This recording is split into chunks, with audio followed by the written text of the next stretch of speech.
Hi, I'm Wal Galbraith. I'm a part of the Ray White South Coast Group, and this is your South Coast Snapshot for Week 8, 2023.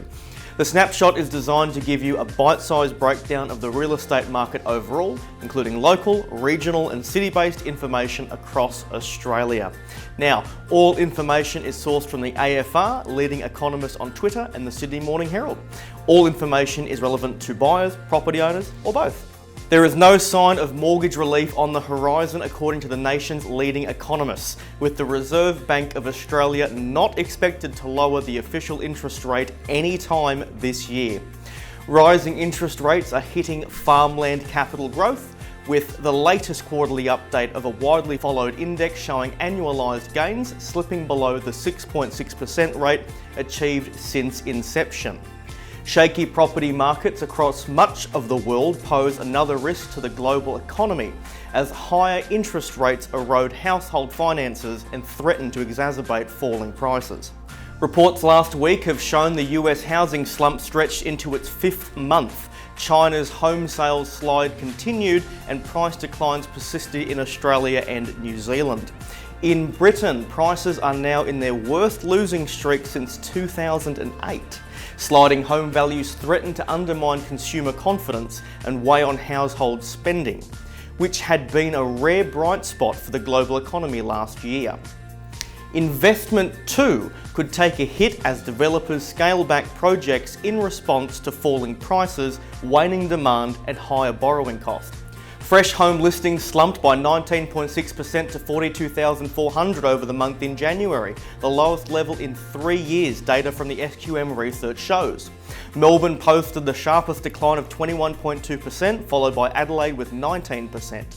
Perth, Canberra and Darwin also fell sharply, while Sydney and Brisbane added a handful of new properties to the market. Hobart defied the slowdown, notching a 9.2% rise in listings over the month. New listings plunged over the year across most capital cities, with Melbourne plummeting by 27.8%, Sydney dropping by 20.5% and Perth by 19.1%. Brisbane tumbled by 12.8%, but Adelaide edged slightly higher and Hobart surged by 34%. Many vendors don't have the need to sell, so even if it's a buyer's market, there are fewer options and there's more competition for those that are listed for sale, Mr. Christopher said. There's also not a lot of deep discounting going on, so it's more muted in this cycle than what I've seen in previous downturns. At the same time, rising borrowing costs, the Reserve Bank of Australia lifted interest rates by another 25 basis points to 3.35% on Tuesday, are crimping buyers' capacity to chase these bargains. Houses in 3/4 of suburbs nationwide are now out of reach for solo home buyers, after their borrowing capacity was slashed by a further $10,000 after the Reserve Bank of Australia increased the cash rate by another 0.25 percentage points to 3.5 on Tuesday, data from CoreLogic shows. The country's ninth straight rise will push up the cost of borrowing, dampening new home purchases and even preventing some mortgage holders from being able to refinance existing fixed rate loans as they expire, a mortgage broker warned on Tuesday.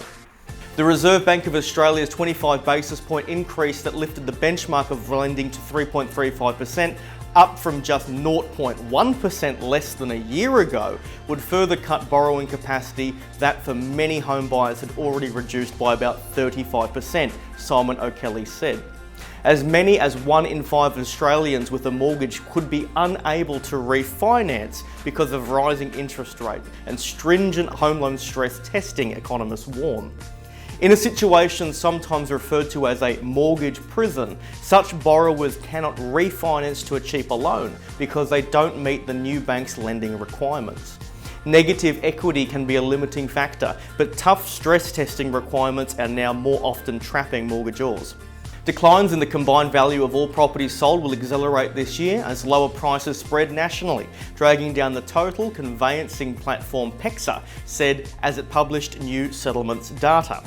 Transaction data from the ASX-listed operator shows the downturn that hit the East Coast dominating housing market in the second half of the year pulled the value of all residential and commercial settlements to $674.5 billion from $688 billion in 2021. So to recap, experts say housing is more expensive despite price falls due to rising interest rates. Average buyers have had their borrowing capacity cut by up to $306,000 since April last year. Some buyers now can't afford the same house they could have bought last year. Some of the suburbs in the North Shore, Inner West, City and East had the largest house price drops in the last year. Prices have held up better in more affordable suburbs in the Sydney's West, Southwest and Central Coast. Sydney, however, recorded its sharpest annual price drop on record, but the pace of the declines is easing.